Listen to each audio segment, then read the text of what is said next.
Buenas noches a todos, bienvenidos a esta 16ª entrega de Lágrimas en la lluvia, el programa que aspira a marcar la diferencia en complicidad con un público diferente. Les proponemos en esta ocasión una reflexión sobre las formas de gobierno y más concretamente sobre esa disyuntiva que con frecuencia se formula del siguiente modo: ¿monarquía o república? ¿Quién no se ha hecho alguna vez esta pregunta? ¿Quién no ha especulado en discusiones con amigos sobre las ventajas e inconvenientes de uno y otro régimen político? Hoy les proponemos que nos acompañen en nuestra reflexión sobre el asunto. En la defensa que muchos hacen de la monarquía, con frecuencia se emplean argumentos poco convincentes que no hacen sino favorecer a sus detractores. Ocurre así, por ejemplo, cuando se dice que bajo el reinado de Juan Carlos I hemos disfrutado del período más próspero de nuestra historia. Se trata de una defensa endeble de la monarquía que no hace sino debilitar su permanencia. ¿Qué sucedería si en los siguientes 30 años esta prosperidad que ha acompañado la restauración de la monarquía se esfumase? ¿Habríamos de concluir que la finalidad de la monarquía ha desaparecido? Por supuesto que el bienestar material debe ser una de las preocupaciones de todo gobierno, pero no la única ni la más importante. Pues con frecuencia la prosperidad es el subterfugio que emplean los tiranos para privar a sus sometidos de otros bienes más altos, o para que la privación de esos bienes más altos resulte más llevadera. Y al contrario, a veces la consecución de bienes más altos exige al buen gobernante sacrificar la prosperidad y bienestar material del pueblo. Hay otro argumento que suele emplearse en favor de la monarquía, sobre todo en ciertos círculos intelectuales que forman la llamada opinión pública. Consiste tal argumento en circunscribir las bondades de la monarquía personificándola en el actual monarca, o más bien en rehuir el pronunciamiento sobre la monarquía como forma de gobierno mediante una profesión más o menos fervorosa o cortesana de juancarlismo. Pero defender la vigencia de la monarquía basándose en un argumento tan endeble como que el rey de turno nos caiga más o menos simpático, o en función de sus prendas personales o de los logros específicos de su mandato, equivale en el fondo a fundar nuestra defensa en razones adventicias y pasajeras. Y quienes acuden a tan peregrino subterfugio o bien pretenden eludir el problema de la forma más beneficiosa para su propio interés, o bien hipócrita y veladamente están haciendo profesión de republicanismo sentimental, que prefieren aparcar coyunturalmente. Pero esta defensa coyuntural, como la anterior, no hace sino contribuir a la fragilidad de la institución monárquica. La monarquía, al establecer nítidamente un orden sucesorio, garantiza que la suprema representación del poder no se enfangue en luchas intestinas que hasta en los países de mayor tradición democrática suelen desembocar en rifirrafe de intereses partidistas, y que en el caso español han desatado calamidades sin cuento. Y al mismo tiempo, la monarquía constituye la única argamasa o elemento de unión en el ámbito político que puede detener las tentaciones separatistas. El liberalismo moderado, dándose cuenta de que la monarquía era la única institución política que podía frenar la disgregación, trató de hacer en los últimos 200 años compatible la subsistencia de la monarquía con el principio de voluntad popular.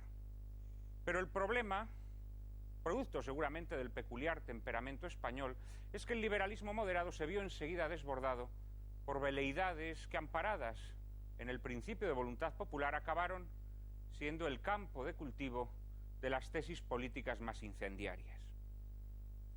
La República, en las dos ocasiones que se instauró en España, fomentó la desintegración territorial, a veces incluso en contra de la voluntad de sus propios promotores.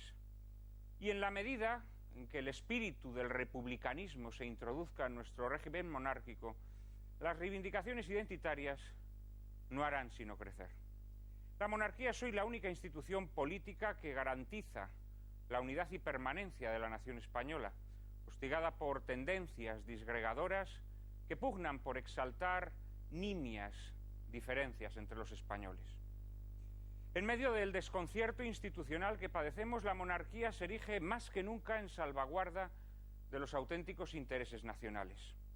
Debemos ser exigentes en demandarle que lo salvaguarde y denunciar las flaquezas y desviaciones de las personas que la encarnan. Pero el modo menos responsable y leal de hacerlo es desacreditar la institución. En los últimos años se escuchan voces cada vez más ásperas que desde posturas ideológicas diversas rechazan la monarquía.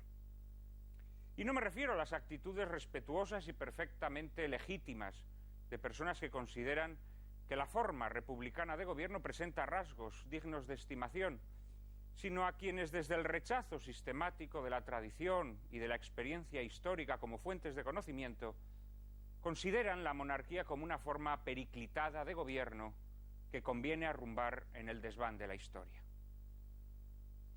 Pero desde la época visigótica la monarquía ha sido elemento constitutivo del ser político hispánico. La España que conocemos, las empresas históricas que nuestra nación ha acometido a lo largo de los siglos, son incomprensibles sin la pervivencia de la institución monárquica. Y mucho nos tememos que una España que dejara de reconocerse en la monarquía estaría condenada a la desaparición. Sobre monarquía y república hablaremos esta noche en compañía de Alfonso Usía, Pedro González Trevijano, Miguel Ayuso y Dalmacio Negro. Les prometo un coloquio formidable, pero antes, como siempre, María Cárcava les anticipa la película que lo ilustrará. Muy buenas noches, Juan Manuel, y muy buenas noches a todos ustedes. Es todo un placer poder presentarles la película que veremos a continuación. Se titula Mi calle y data de 1960. Fue dirigida por un polifacético genio español y de lo español. Nos referimos al dibujante diplomático, dramaturgo, novelista y cineasta madrileño Edgar Neville, conde de Berlanga del Duero. Este noble cosmopolita y más castizo que un chotis entró en contacto con el mundo del celuloide cuando visitó Los Ángeles en condición de agregado del Consulado de España. Allí entabló amistad con el magnate de la prensa William Randolph Hearst, con Mary Pickford, Douglas Fairbanks, Gloria Swanson e incluso con el mismísimo Charles Chaplin, a quien Neville dedicaría su novela Don Clorato de Potasa. Buenos amigos de Neville fueron también Tono, José López Rubio, Jardiel Poncela o Miguel Miura, una generación de irrepetibles humoristas cuyo espíritu se prolonga en el genial Antonio Mingote. Si tuviésemos que escoger algún título de Neville en lágrimas, nos quedaríamos con todos, pero citaremos La Torre de los Siete Jorobados, El crimen de la calle de Bordadores, La vida en un hilo, Domingo de Carnaval, El último caballo o El baile. Mi calle fue el último film que Neville dirigió y para la ocasión supo rodearse de un plantel de actores inmejorable. Rafael Alonso, Conchita Montes, Adolfo Marsillac, Julia Delgado, María Isbert, Agustín González, Gracita Morales. Y es que ante todo Mi calle es una obra coral. Destacables también su banda sonora a cargo de Manuel Parada, que nos regala momentos sublimes como esa balada de Madrid que sirve de atrio a la historia interpretada por Nati Mistral. En este sainete que es Mi calle se refleja a modo de cuadro costumbrista el paso del tiempo en una típica calle madrileña desde comienzos del siglo XX hasta los años 50. En ella conviven como una gran familia monárquicos y republicanos, cupletistas y contables, marqueses y chicas de servicio, carniceros, cotillas y solteronas. Neville, que en todo momento trata de subrayar los aspectos más nobles de las relaciones humanas, siempre con ternura y humor, nos descubre también una realidad nacional sobre la que tristemente no hemos reflexionado lo suficiente. Nos referimos al resentimiento, una pasión aún más poderosa y destructiva que el odio. Y ese resentimiento agazapado y sordo, como el que Caín alimentaba contra Abel, es el que acaba explicando nuestra historia trágica.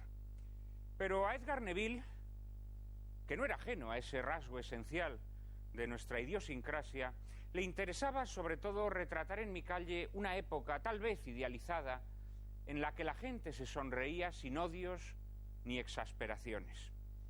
En un artículo publicado en el diario ABC, Neville escribió: «Debemos aferrarnos todos a nuestro dulce vivir antiguo, al trato afectuoso entre las clases sociales, a que nuestra calle y nuestro barrio sean una patria chica en la que todos se conocen y se defienden.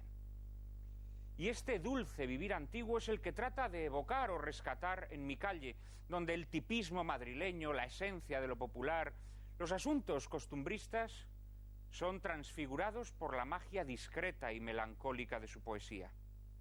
Y donde cada personaje pulsa una nota diversa en nuestro ánimo, una nota de humanidad siempre temblorosa en la que no faltan el patetismo, la ironía, la amable mirada hacia las debilidades y miserias humanas, y tampoco un conciliador y fraternal abrazo a las diferencias ideológicas.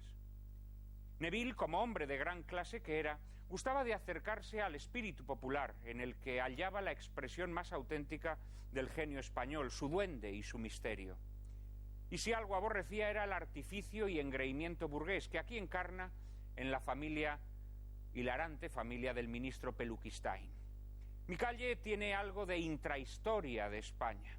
Los grandes acontecimientos políticos, el atentado de Mateo Morral contra Alfonso XIII y Victoria Eugenia, la proclamación de la Segunda República, el estallido de la Guerra Civil, son presentados con técnica de noticiario documental, pero enseguida subsumidos en el magma vital de unas gentes que sobreviven a las convulsiones de la historia, llenas de nobles afanes y esperanzas. Pasan las monarquías y las repúblicas, pasa el viento de la historia barriéndolo todo a su paso. ¿Todo? Bueno, exactamente todo no.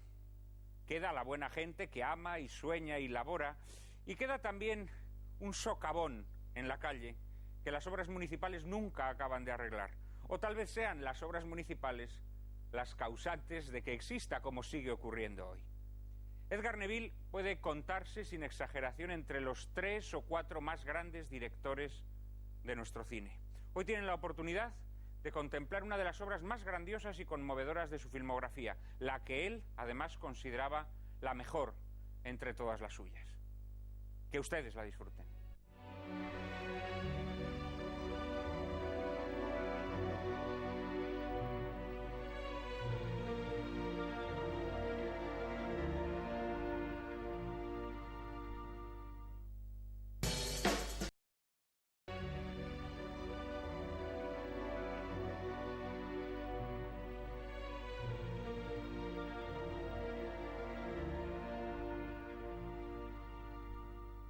Qué delicia de película, ese socavón perpetuo que ninguna de las sucesivas pavimentaciones de la calle logra reparar es la metáfora de una perfección nunca alcanzada con la que sin embargo tenemos que habituarnos a vivir como quien vive con una china en el zapato. A María Cárcava y a mí nos gustaría reunirnos con todos los espectadores de Lágrimas en la Lluvia para recabar sus opiniones sobre nuestro programa y no podemos hacerlo, no poder hacerlo es nuestro socavón o china en el zapato. Pero tenemos al menos una dirección de correo electrónico al que pueden hacernos llegar sus propuestas y sugerencias que procuraremos atender en la medida de nuestras posibilidades. ¿Han llegado muchos correos esta semana, María Cárcava? Pues como cada semana, Juan Manuel, muchísimos correos como los de Rosa Navarro, María Luisa Sánchez Binader, a quienes apasionó el coloquio que mantuvimos la semana pasada sobre el apocalipsis. Desde Santander, Susana Pérez nos propone que tratemos el tema de la eutanasia, emitiendo el film de Capra, Arsénico por compasión. Y también de eutanasia nos sugiere que hablemos María del Carmen Valero, desde Valencia. Más recomendaciones temáticas como la de José Luis, que desde Madrid nos pide que dediquemos un capítulo al problema de la drogadicción, ilustrándolo mediante la película Un sombrero lleno de lluvia de Fred Zinnemann. O como la de Ana Conde, que desde Salamanca nos confiesa que ha disfrutado muchísimo viendo el pasado viernes el 7º sello de Bergman y nos recomienda que imitamos la famosísima película de Kubrick 2001, Una odisea del espacio. Sofía González y Herminio Valle se han mostrado interesados en que abordemos el tema de la leyenda negra y del nacimiento de España como nación. Algún que otro correo se ha preocupado por mi salud al estar de pie y no en una silla durante el programa. Muchísimas gracias, pero sepan que es decisión propia estar de pie, pues así es como mejor me concentro y sigo las vicisitudes del programa. A todos ustedes, como siempre, gracias por estar ahí. Esperamos sus correos y reflexiones a la siguiente dirección: lágrimas@intereconomía.tv. Repetimos, lágrimas@intereconomía.tv. Muchísimas gracias, María Cárcava. Gracias por especificar que estás de pie porque así lo has solicitado. Por convicción. Bueno, porque si no luego la gente nos acusa, o me acusa a mí, que tengo una larguísima prosapia de acusaciones, de ser machista o algo por el estilo. Muchas gracias a todos nuestros espectadores por las sugerencias que nos plantean. Tomamos cumplida nota de todas ellas. Dedicaremos un programa a la eutanasia, dedicaremos un programa al nacimiento de la nación española y dedicaremos de forma inmediata, la semana que viene, un programa a la leyenda negra. Procuraremos además ilustrarlo con las mejores películas posibles siempre. En cambio veo más difícil que podamos proyectar Arsénico por compasión. Y les voy a decir en confianza por qué, queridos espectadores de Lágrimas en la lluvia. Cada vez que desde la dirección de este programa se hace el esfuerzo de poner una película en blanco y negro, ustedes, quienes están al otro lado de la pantalla, desertan y se van a ver películas trepidantes y de Hollywood, con mucho efecto especial, bien modernicas, bien en colorines, y no ven las películas de Lágrimas en la lluvia. Con lo cual, desgraciadamente, nos va a tocar dejar de poner películas en blanco y negro. Esto es un llamamiento a todos ustedes, fervorosos seguidores de Lágrimas en la lluvia, para que cuando pongamos películas en blanco y negro, aunque me temo que muy pocas podremos poner ya, no peguen la espantada. Muchas gracias a todos por estar ahí, gracias por su constancia y gracias desde luego a nuestros 4 invitados de hoy. 4 invitados como siempre de lujo, porque en Lágrimas en la lluvia nos preciamos de traer a la flor y nata del pensamiento, de la cultura españoles. Tenemos hoy con nosotros, en primer lugar, a alguien que ya estuvo con nosotros aquí el día que hablamos sobre partidos políticos. Es don Dalmacio Negro Pavón, doctor en Ciencias Políticas, catedrático de Historia de las Ideas y Formas Políticas y de Ciencia Política. Actualmente es profesor emérito de la Universidad San Pablo CEU y miembro de la Real Academia de Ciencias Morales y Políticas. Entre su ingente obra destacaremos títulos como El liberalismo español, Lo que Europa debe al cristianismo, El mito del hombre nuevo y su reciente e imprescindible Historia de las formas del Estado.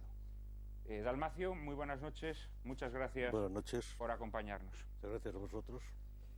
También tenemos a otro habitualísimo de nuestro programa, Miguel Ayuso, que pertenece al Cuerpo Jurídico Militar y ha sido letrado del Tribunal Supremo. En la actualidad es catedrático de la Facultad de Derecho de la Universidad Pontificia Comillas de Madrid y es director de la revista Verbo, cuyo último número tengo entre mis manos y muestro a la cámara.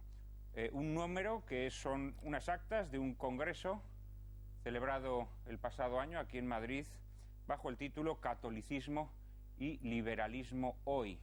Quienes deseen hacerse con él deberán acudir a la Fundación Espeiro. Nuestro amigo Miguel Ayuso, que es director de esta revista, preside también la Unión Internacional de Juristas Católicos y es autor de más de 20 libros. Entre los más recientes se hallan La Constitución Cristiana de los Estados o Estado, Ley y Conciencia. Y saludamos hoy a dos invitados, a dos nuevos invitados que llegan al plató de Lágrimas en la lluvia y que seguramente repetirán experiencia otras muchas veces. Está con nosotros don Alfonso Usía, escritor. Durante más de 30 años ha colaborado en diversos medios, sobre todo en el diario ABC y más recientemente en La Razón. Ha obtenido los más importantes premios periodísticos que se conceden en España, entre ellos el César González Ruano y el Mariano de Cavia. De sus dotes para la sátira y el humor de estirpe británica ha dejado constancia en obras como sus tratados de las buenas maneras, en Coñones del Reino de España o en su serie sobre el Marqués de Sotuancho. Bienvenido, Alfonso, muchísimas gracias por estar hoy aquí con nosotros. Estoy encantado. Y por último, está también con nosotros, y se lo agradezco infinitamente, Pedro González Trevijano, doctor en Derecho, fue premio extraordinario tanto en la licenciatura como en el doctorado, es catedrático de Derecho Constitucional, rector de la Universidad Rey Juan Carlos, vocal de la Junta Electoral Central, subdirector del Centro de Estudios Políticos y Constitucionales y autor de una treintena de libros de su especialidad.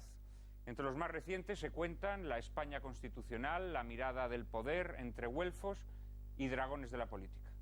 Muchísimas gracias, querido Pedro, por estar hoy aquí también con nosotros. Muchas gracias a ti. Y bueno, no sé qué os ha parecido la película que acabamos de ver, que a mí me parece una de las grandes obras maestras del cine español y su director, uno de los grandes genios, no solo cinematográficos, sino literarios, que hemos tenido la ocasión de disfrutar los españoles. Espero que a esta vez a Miguel Ayuso la película no le haya disgustado. Miguel. ¿Me das la palabra? Te doy la palabra. Bueno, pues no, esta vez me ha gustado. Lo que pasa es que mi juicio tiene poco valor, porque como yo he sabido que no voy al cine desde el estreno de Charada, pues mis opiniones realmente no son muy valiosas. Pero en este caso, si me lo permites, porque la presentación que has hecho, como siempre, es excelente y recoge todos los aspectos cinematográficos, me gustaría ya entrar en materia, es decir, aprovechar la película para, a partir de dos aspectos que he encontrado en ella, entrar en discusión con algunos de los temas que me parece hoy tendremos que abordar. El primero es el significado de la convivencia en la calle. Es una observación sociológica.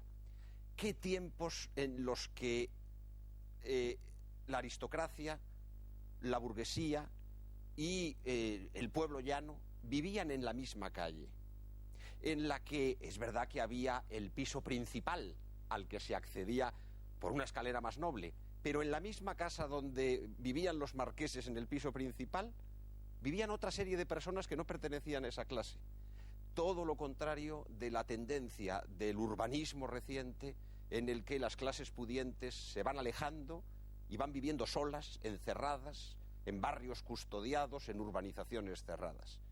Como observación sociológica me ha regocijado ver unos tiempos mejores en los que todavía había una convivencia natural, y eso está magistralmente expresado en la película. Y eso es muy bueno para la convivencia social. A mí me lo parece. Es una escuela, a mí me lo parece, de vinculación entre... Y la segunda observación tiene que ver con el socavón, que tú evocabas como una metáfora, pero que a mí me vas a permitir que la utilice como otra metáfora, en otro sentido. A mí me parece que el socavón tiene un significado de algún modo político. Se trata de ese elemento permanente que está por debajo de la política. Es decir, creo que hay una intención un poco escéptica o cínica, apolítica, profundamente en esa metáfora. Se trata de que los gobiernos cambian, pero el socavón sigue. Y el socavón sigue porque el socavón es lo auténtico, la calle es lo auténtico, lo que no es auténtico, lo que es postizo, es la política. Claro, yo no sé si eso probablemente aplicado a la España de la Restauración o a la España liberal, a la España que nace con su desmedulamiento a partir, sobre todo, de la usurpación monárquica de 1833, quizá pudiera tener algún punto de referencia. Y yo recuerdo siempre esa anécdota que refleja Théophile Gautier en su viaje por España, cuando observa con gran sagacidad de que en una plaza observa cómo hay un rótulo que es la Plaza Mayor y por encima, con un puñado de yeso, han añadido Plaza de la Constitución. Esa Plaza de la Constitución que es postiza y que cuando se consigue eliminar emerge de nuevo lo que es la verdadera historia de España. Entonces, planteado en estos términos, yo estaría de acuerdo con Edgar Neville. Planteado en unos términos universales, no creo que la política sea necesariamente un mal, sino que, por el contrario, la política es un elemento de orden que tiene que ver con la disciplina del ser humano para su perfección. Esto es lo que hubiera dicho cualquier clásico tratando de la política. Le has sacado cola, al socavón, Le has sacado cola. He hecho lo que he podido. Dalmacio, no sé si conocías ya esta película, si es la primera vez que la ves. La primera vez que la veo. ¿Conocías el cine de Edgar Neville? Sí, alguna había visto. ¿Qué te ha parecido la película? Pues me ha sorprendido bastante porque refleja una situación a la cual hoy no estamos acostumbrados. Refleja una situación de consenso social, que todavía no ha sido perturbado por el modo de pensamiento ideológico, salvo al final, que aparece alguna incidencia, y refleja pues lo que es el pueblo natural, la sociedad natural, sin arreglos que vengan del estatismo ni de la política, etcétera. Y en cuanto al socavón, yo no lo había pensado, pero aprovechando lo que ha dicho Miguel, yo creo que es una crítica a la política, de que la política no arregla nada, que siempre, bueno, que depende de los políticos, que son un grupo al margen, y que lo importante es el pueblo, el consenso social existente en el pueblo, que es el que crea la ética, que forma una nación, etcétera, etcétera. Indudablemente, incluso en esa, sin llegar a tantas honduras como ha llegado Miguel, yo creo que en ese socavón también podríamos ver un poco cómo la política primero crea el problema para luego remediarlo, ¿no? Porque vemos cómo pican el pavimento, después de haber asfaltado, vuelven a picar. De alguna manera parece como que Neville nos está deslizando esta idea, ¿no? Es decir, que los problemas que solucionan los políticos son los que previamente ellos han provocado y que necesitan volver a provocar para volver a remediar y así indefinidamente. Bueno, aquí todo el mundo le da juego al socavón. Pedro, ¿tú también estás dispuesto a abundar en el socavón o te quedas con otros aspectos de la película? Voy a decir poco del socavón y voy a hacer otra reflexión diferente. Yo creo que la película es un acierto y me parece una película magnífica para iniciar el debate sobre la problemática de las formas de gobierno monárquicas y republicanas. Creo que su autor era, en el sentido más estricto del término, se decía un genio de la vida cultural y literata española de los últimos 60 años, un articulista formidable y un dramaturgo incisivo y un realizador, como hemos tenido ocasión de ver, verdaderamente fantástico. Yo creo que esta película de los años 60 no tiene nada que envidiarle a las mejores películas del surrealismo italiano de unos años antes. Es una película verdaderamente sobria. Y como decía el presentador, es como la gran parte de las películas de verdad, en blanco y negro, porque el gran cine se ha construido mayoritariamente en blanco y negro. Evidentemente no es el surgimiento de una nación, que para eso ya lo hizo Griffith en su momento, tampoco es Ciudadano Kane. Neville conoció en su momento también a Orson Welles en su periplo norteamericano, y no es tampoco Casablanca, pero sigue siendo una película verdaderamente formidable. En segundo lugar, yo creo que es una película, como se decía antes, que refleja muy bien lo que es la convivencia natural en la España que va desde los primeros años del siglo XX hasta justo después de la finalización de la Guerra Civil Española. Creo que da una visión sociológica bastante aproximada de lo que podía ser la convivencia nacional de clases sociales en su momento. Testimonia algo muy particular que se ve en Madrid. El terreno entonces no valía nada, y como no valía nada había gente pudiente que vivía al lado de gente pobre, y la única diferencia se encontraba en que la planta más noble vivía la burguesía o vivía la aristocracia, pero al lado de la gente pudiente vivía gente muy sencilla. Lo que valía en consecuencia no era el terreno, sino la construcción de la casa. Creo que da, sin embargo, una visión de la sociedad civil bastante edulcorada. Creo que no reflejan esas bondades taumatúrgicas de esa llamada rusoniana a las concepciones preestatalistas que respondan muy a la realidad, pero creo que es una descripción castiza, seguramente muy particular, y como todas las concepciones particulares subjetiva, pero que en gran parte lleva un componente de veracidad. Y respecto del tema de monarquía y república, cuando estaba viendo la película en mi casa, y termino porque no quiero monopolizar más la conversación, hay tres frases que me llamaron la atención y que tienen ese gracejo de Edgar Neville, que era un genio. Sobre la monarquía y la república. Cuando le preguntan al paragüero, que lógicamente en un país que no llueve, pues vende pocos paraguas, dice, como no tenía venta de paraguas porque en el país no llueve, tuvo ocasión de estudiar mucho y se hizo republicano. Un comentario verdaderamente sorprendente y divertido. Luego, al hilo del comienzo de la Primera Guerra Mundial, sacan una serie de estadistas y reyes en los que dicen unos reyes con bigote y unos reyes con barbas que se pelean y viene la Primera Guerra Mundial. Y al comienzo también de la película, al hilo de la boda de Alfonso XIII, cuando se va a realizar todo el festejo, hay un momento terminado en la película que alguien se incorpora festivamente a la boda y el republicano dice, a mí eso me da igual, que se casen, la historia y el progreso van inexorablemente por otra parte. Bueno, pues yo creo que estas tres reflexiones son seguramente sobre las monarquía y república que más pone Edgar Neville encima de la mesa. Una película soberbia de un genio que yo creo que da una visión seguramente edulcorada, pero realista en muchos ámbitos de la España de aquellos años de comienzos de siglo hasta los años 50 o 60. Bueno, indudablemente hay una idealización, una mirada nostálgica sobre el pasado.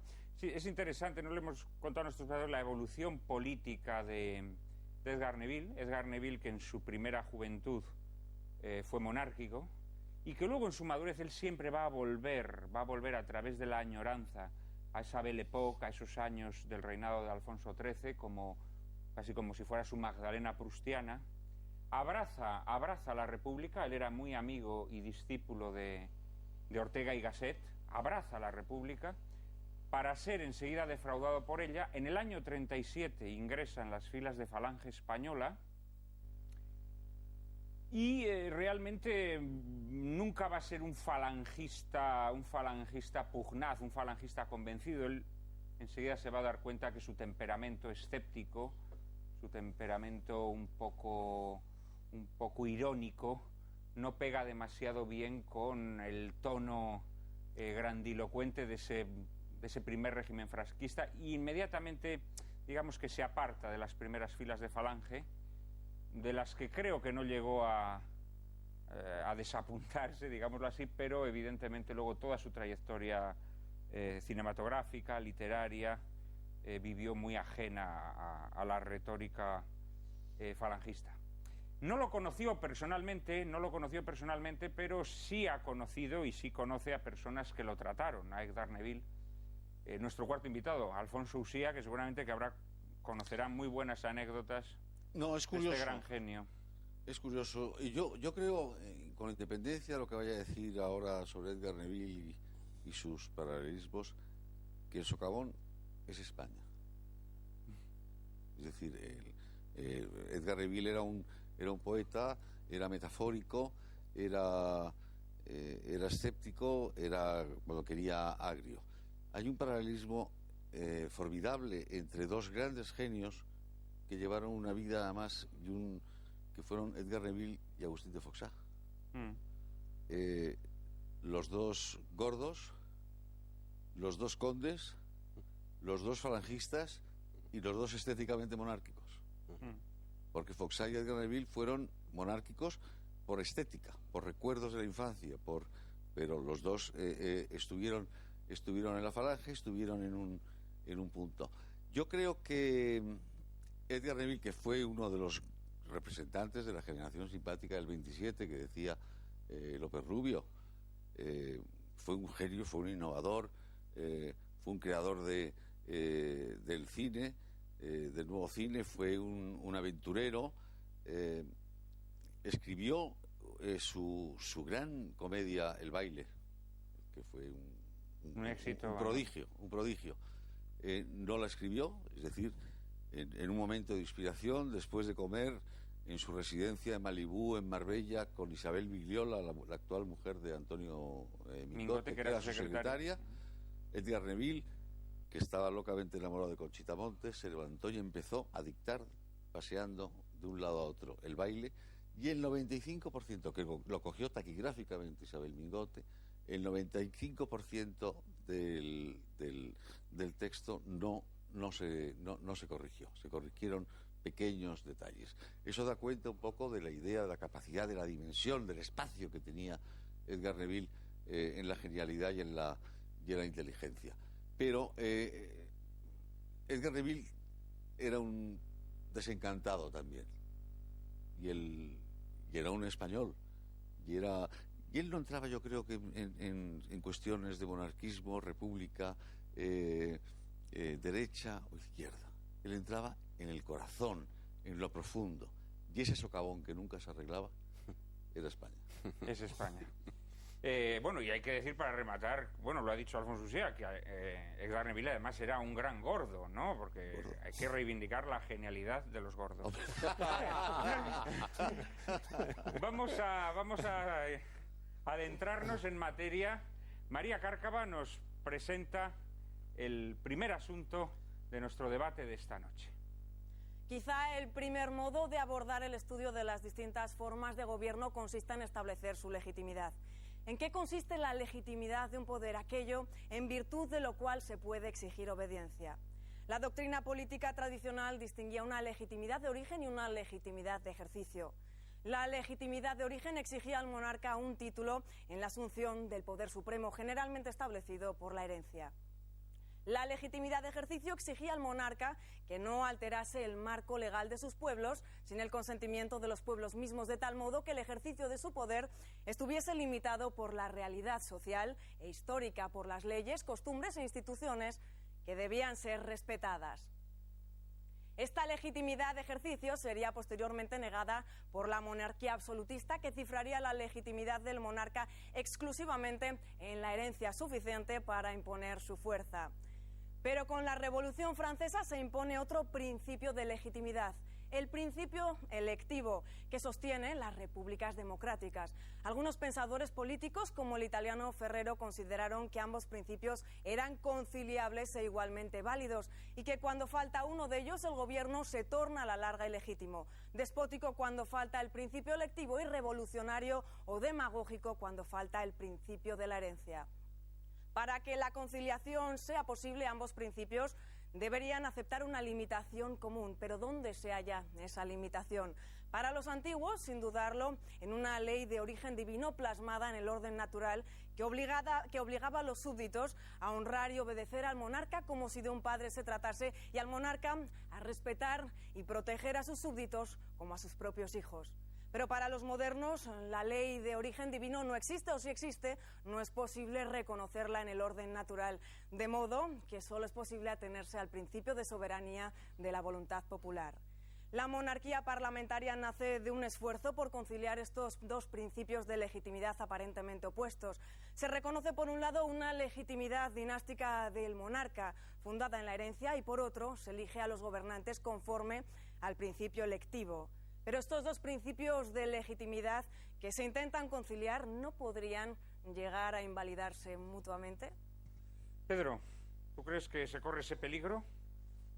Bueno, si me permites, y por ir a los clásicos, tratando de enfocar un poco el tema, Max Weber, uno de los grandes sociólogos y politólogos del siglo pasado, diferenciaba tres clases grandes de legitimidades. Esto es, cuál es el título en virtud del cual se disfruta del poder político, que yo creo que siguen siendo, con carácter general, razonablemente asumibles para abrir el diálogo. Una legitimidad histórica, tradicional, vinculada en este caso a la transmisión en el vértice de la organización jurídica político del Estado, que es la propia de las monarquías.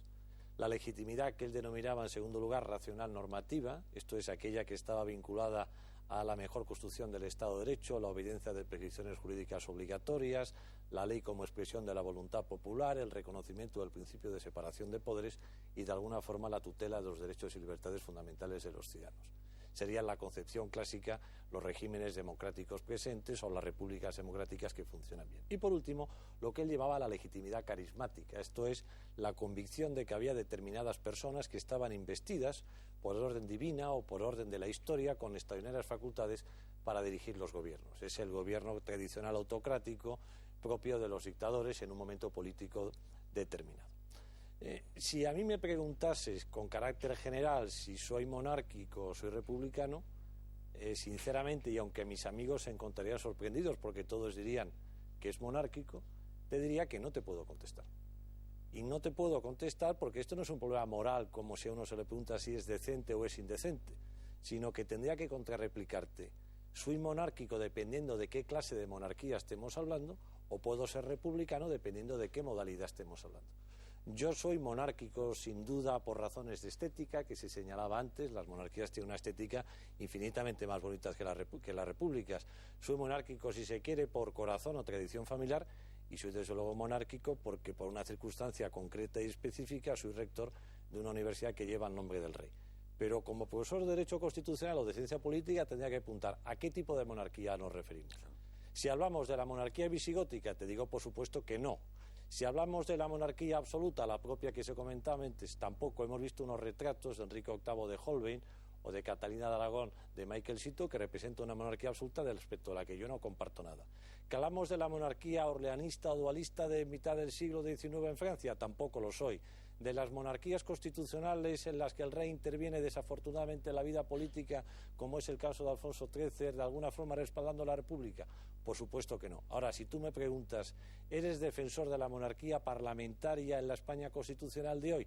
Te diría, sin ningún género de dudas, por supuesto que sí, porque aquí, y termino, parlamentario no es solo un adjetivo, sino que es sustantivo, es una forma de comprender la monarquía. no importa que el monarca no sea elegido. Lo que importa es que efectivamente haya un texto constitucional que nos obliga a todos, empezando por el rey y terminando por el último de los ciudadanos. Lo que importa es que se reconozca el principio de separación de poderes, lo que importa es que se respeten los derechos y libertades fundamentales. Y en este contexto, y luego si me permites más adelante volveré porque no quiero monopolizar más la conversación, no tengo duda que analizada la historia de España y estos últimos 30 años, entre sus luces y sus sombras, la monarquía parlamentaria es sin ningún género de dudas la mejor solución de todas. Termino, decía don Antonio Fontán, que fallecía escasamente un año, que en la historia de España, España es un reino o un barullo. Y basta con ver lo que sucedió con la Primera República y con la Segunda República para constatar que efectivamente España es un barullo cuando no es un reino, y la mejor forma de organizar un reino y en España es su monarquía parlamentaria. Vamos a ver, yo estoy muy de acuerdo con el profesor.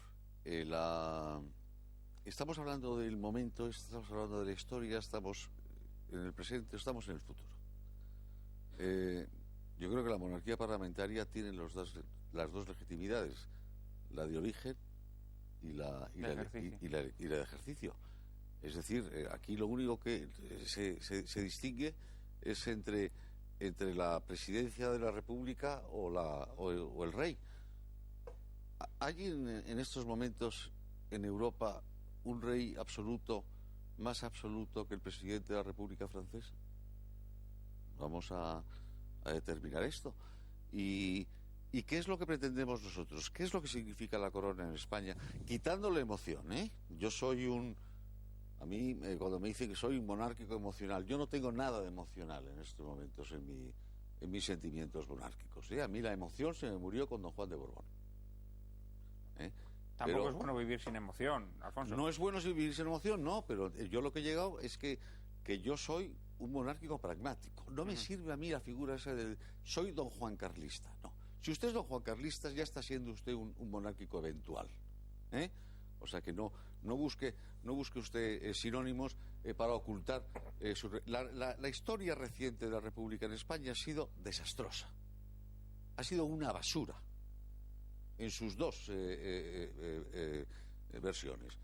Y entonces, ¿qué significa en una nación tan desmembrada como la nuestra, tan ridículamente desunida?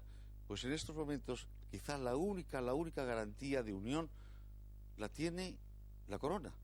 La corona representa el señorío de Vizcaya, la corona representa el reino de Aragón, la corona representa el condado de Barcelona y la corona representa el principado de Gerona. Es decir, hay un nexo histórico que nos une. Y luego el rey tiene limitadísimas sus funciones constitucionales.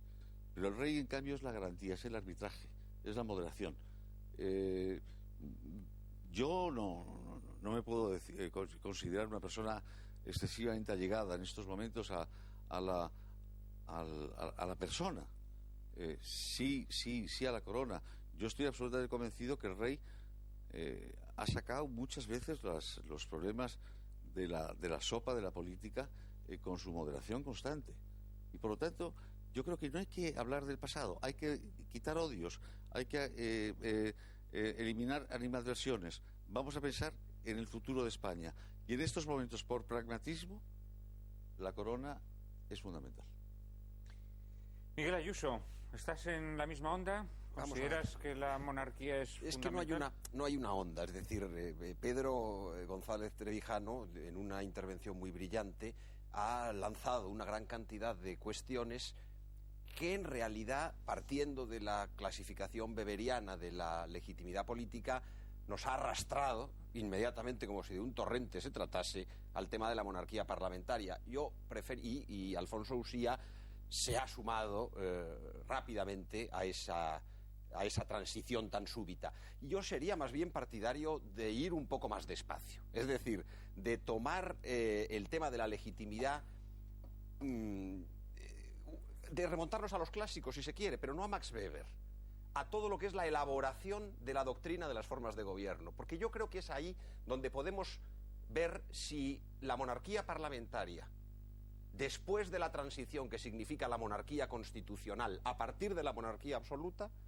significa una verdadera monarquía, es decir, subsiste el poder, el principio monárquico, o si por el contrario estamos en verdad en presencia del principio democrático, que se reviste de una formalización jurídica en la que ni siquiera el Poder Ejecutivo, sino un solo órgano del Poder Ejecutivo, como es la jefatura del Estado, varía. Alfonso Uxía lo ha apuntado así. Yo creo que eso no es ser monárquico, sinceramente, o por lo menos es no sostener el principio monárquico. Entonces, planteadas las cosas así, yo diría, hay algo de interesante en la vieja clasificación de las formas de gobierno, tal y como desde Heródoto hasta Santo Tomás de Aquino, pasando por Platón y por Aristóteles, van configurándola. Es decir, esa distinción entre el número de los que mandan, de los que ejercen el poder, ¿tiene alguna significación poderosa? Pues quizá está muy relativizada porque hoy podríamos decir, pero podríamos decirlo siempre de alguna manera, que nunca manda uno y que tampoco manda el pueblo, sino que siempre mandan algunos. Es decir, que de alguna manera la forma que recorre la historia de un modo permanente a través de todos los regímenes políticos sería una cierta suerte de oligarquía. Pero por otra parte, la combinación que, sobre todo a partir de Jenofonte, pero sobre todo a partir de Platón y de Aristóteles, es evidente de la mezcla del criterio puramente funcional del número de los que ejercen el poder con un criterio finalista. ¿Cuál es la finalidad que se persigue?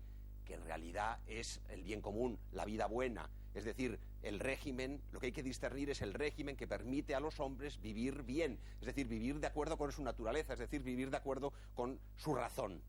No, esto con el discurrir del tiempo mantiene su significado. Entonces aquí es donde yo diría, pues en nuestros días, a partir del establecimiento del principio de la soberanía, el principio de la soberanía, sea la soberanía del príncipe, sea la soberanía de la nación, sea la soberanía del pueblo, sea la soberanía del Estado, sea la soberanía de los individuos, como en el nihilismo contemporáneo existe, en el que el Estado simplemente se pone al servicio de las pulsiones de cada uno de los individuos. Cualquier ejercicio de la soberanía es contrario a la razón y es contrario a las exigencias del pensamiento riguroso y del pensamiento católico. Te ha entendido poca gente.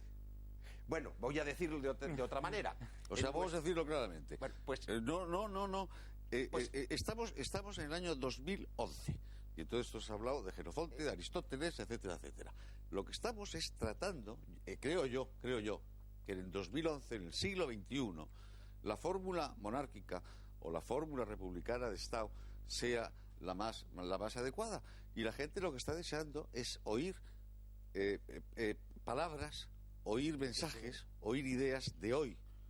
Pues, Miguel, lo digo con más claridad. Dilo. La distinción interesante hoy no es, por tanto, la distinción entre monarquía y república, sino la distinción entre monarquía y democracia. El problema es la... ¿O república y democracia? No, porque es que la república es la democracia. No. ¿Cómo que la república es la democracia? ¿Cómo que la república es la o sea, democracia? ¿la República de Cuba es democracia y la monarquía española es dictadura? No, porque porque o sea, la monarquía española es comparable a la monarquía de Arabia Saudí. Es que aquí estás un poco sofísticamente, querido Alfonso, introduciendo un segundo criterio, que es el de dictadura. Yo no he hablado de dictadura para nada. Yo de lo que he hablado es de monarquía y de democracia, de principio monárquico y de principio democrático. Hoy no hay monarquías, entre otras razones porque no hay dinastías.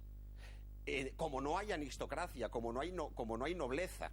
Es decir, hay un agotamiento del principio aristocrático y del principio monárquico, y hoy hay solamente un principio democrático. La aristocracia no es noble. La aristocracia no es noble. Ha habido un momento que se ha unido siempre la aristocracia con la nobleza, y en estos momentos la nobleza es una cosa y la aristocracia es otra. El gobierno de los elegidos está en la banca, está en la... Yo claro, no he dicho... La aristocracia en este momento es burguesa, no es noble. Sí. Bueno, la nobleza es un concepto más restringido. Mucho más restringido. Que nobilis viene de nosco, de ser conocido. Exactamente. De ser conocido, de ser reconocido por los hechos de uno y por los hechos de sus antepasados. Lo que ocurre es que ahora ese conocimiento es irrelevante. ¿Cuál es el conocimiento relevante? El conocimiento de la publicidad de los medios. Entonces lo que ocurre ahora es que la nobleza ha quedado destruida porque el conocimiento que se busca es el conocimiento de los medios de comunicación. Pero...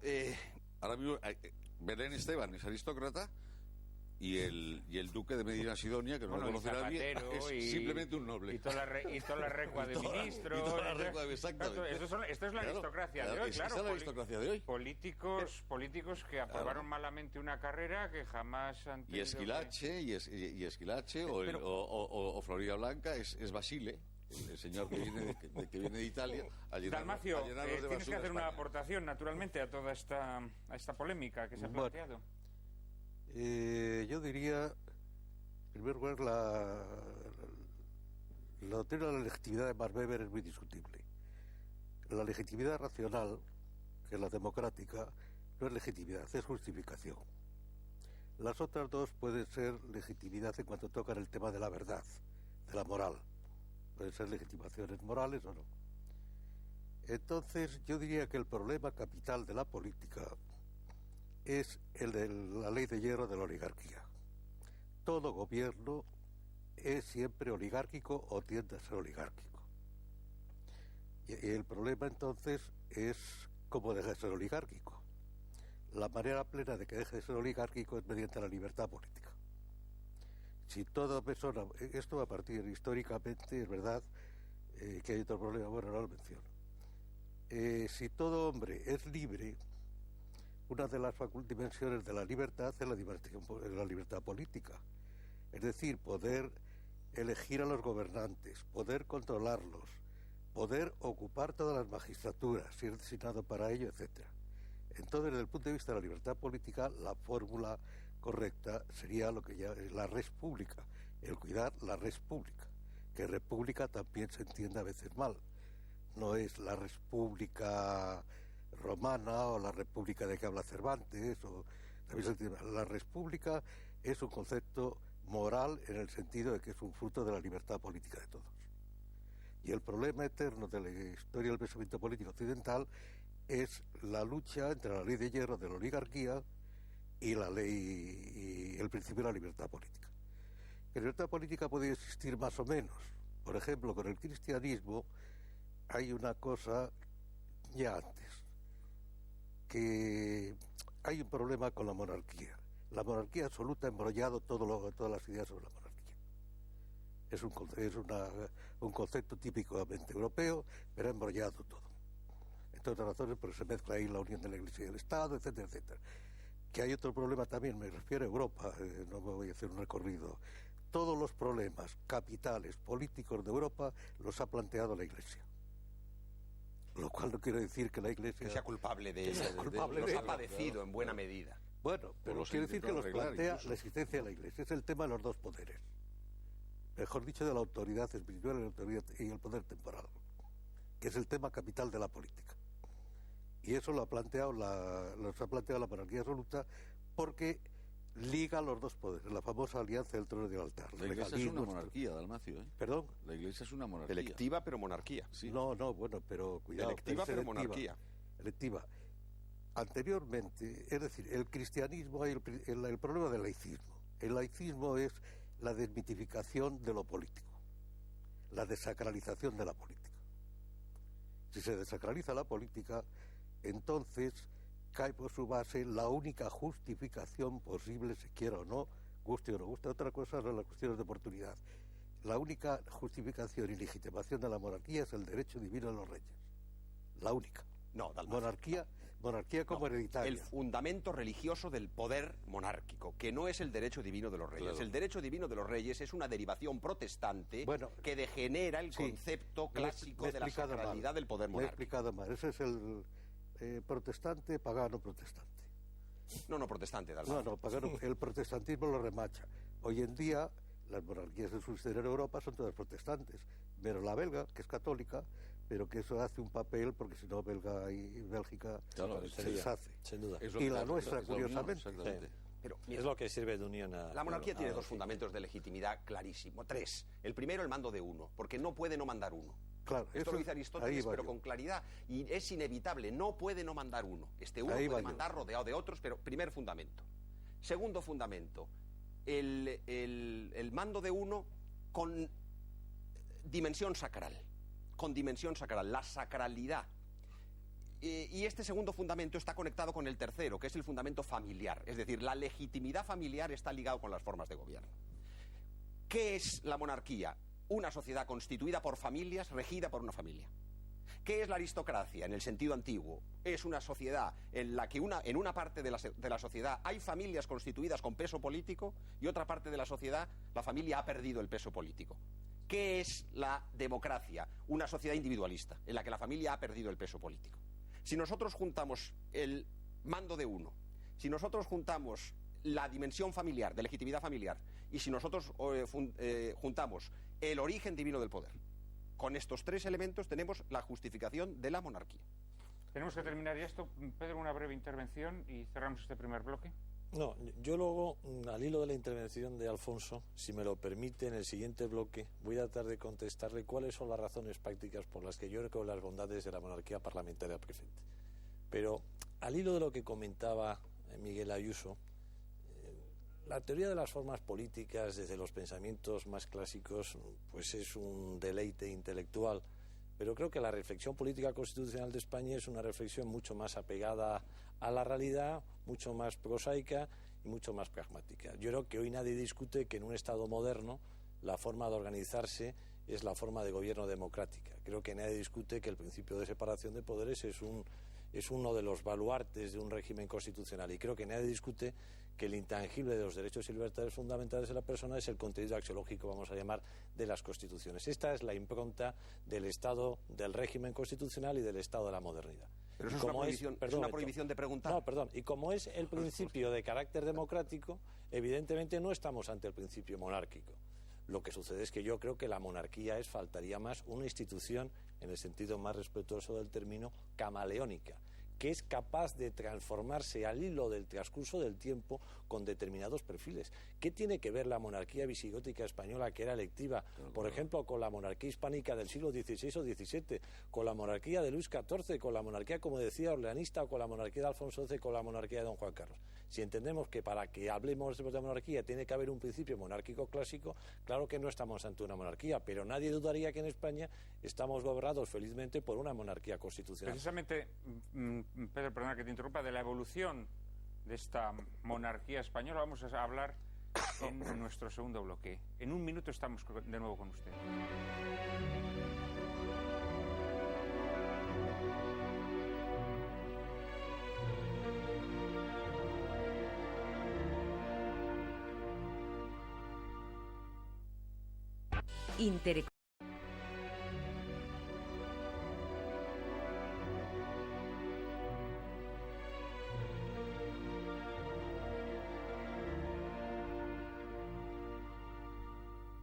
Mientras escuchaba a mis contertulios hablar del principio monárquico, del principio democrático, etcétera, etcétera, se me ha ocurrido una anécdota muy malvada de Agustín de Foxá, un escritor al que hemos citado ya en alguna ocasión en este programa. Estaba Agustín de Foxá dando una conferencia en alguna república hispanoamericana sobre el siglo de oro español, y en un momento determinado dice: entonces los españoles morían por su rey.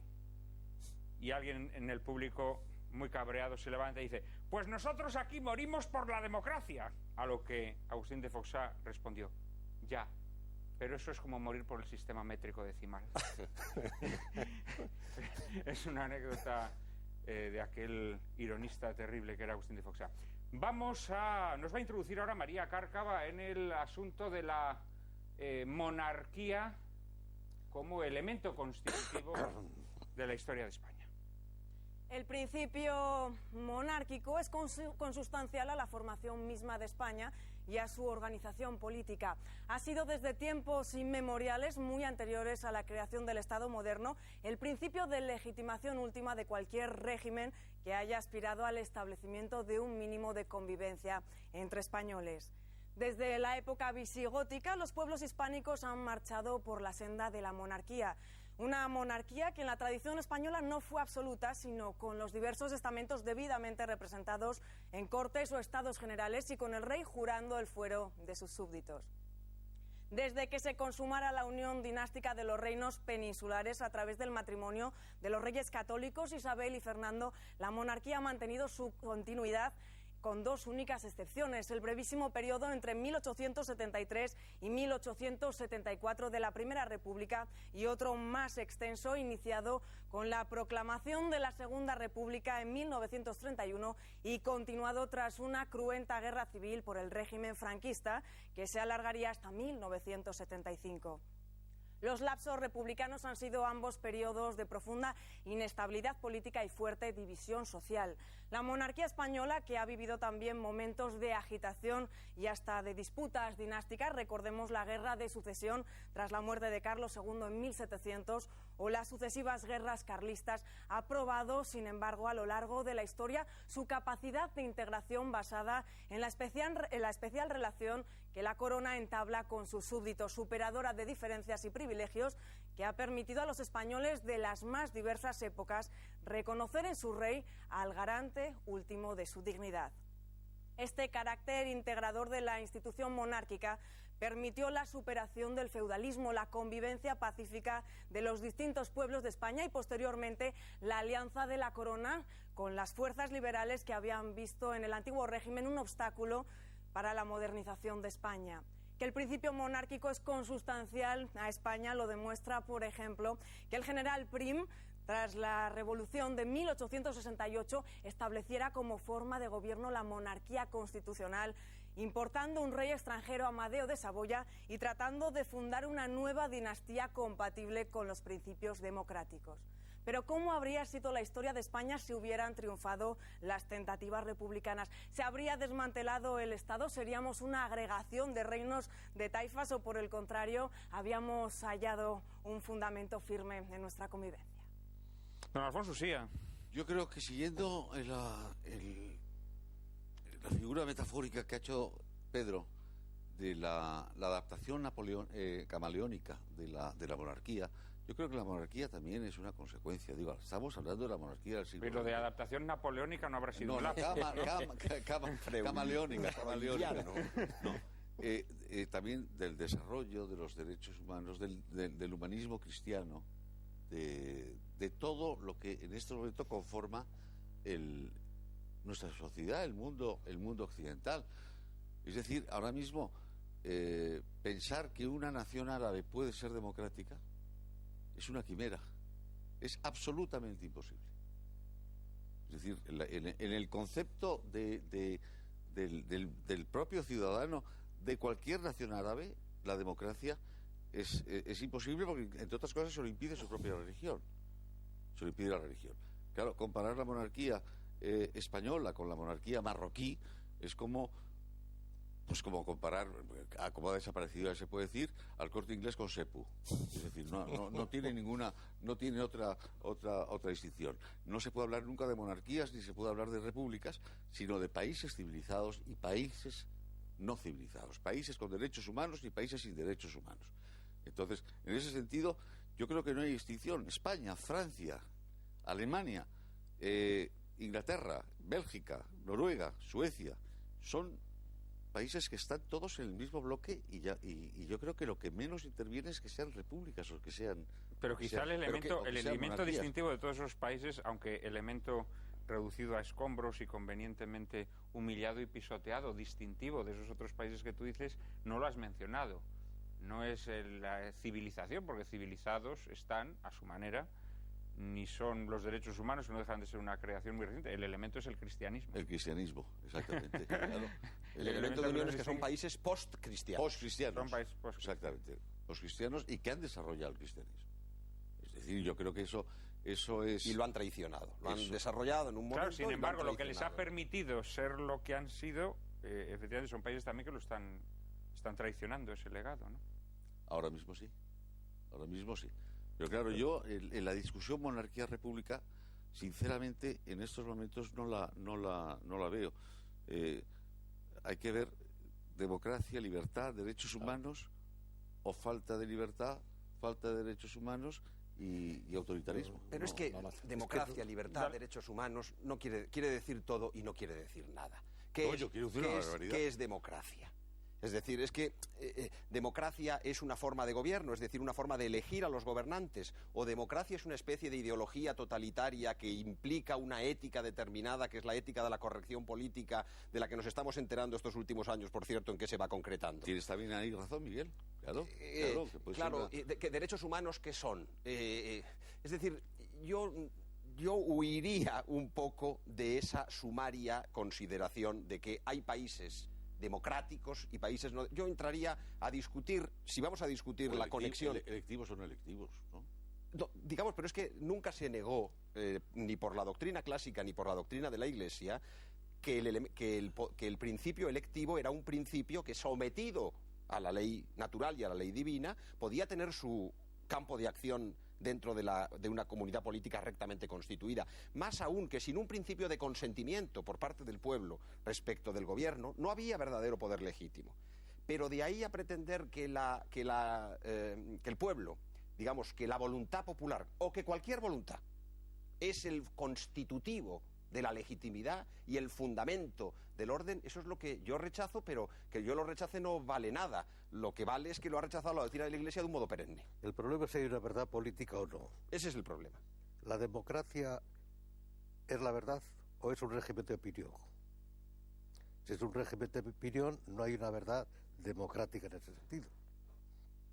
Únicamente la democracia habla de verdad cuando pone como principio de sí misma la libertad política de todos. Es únicamente. Si no, la democracia no es más que una religión, como se utiliza hoy, sentimiento religioso, expandido y demás, pero la democracia.